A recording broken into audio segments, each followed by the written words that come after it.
of a short fine leg fielder. There is no chance for any more runs. Score still remaining on 45 after 3.3 over.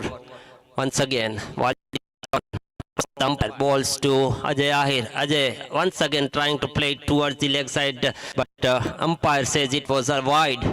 One more extra run in the tally of Muralidhar Kuda. Score moves to 46. Here goes balls to Ajay Ahir. Ajay Ahir coming dancing down the track, hoisted it over long on for a huge and maximum sixer. What a beautiful shot.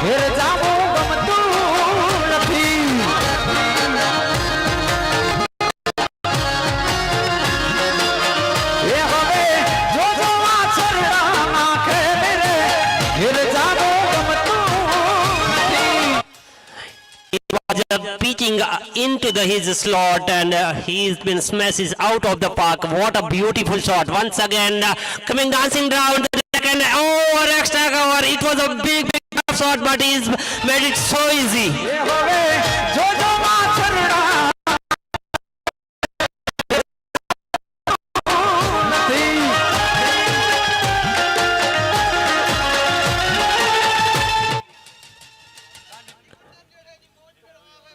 Now Ajay pick up his rhythm and he's dangerous now, looking very dangerous. Once again coming dancing down the track. What a flat, furious 4 runs for Ajay Ahir.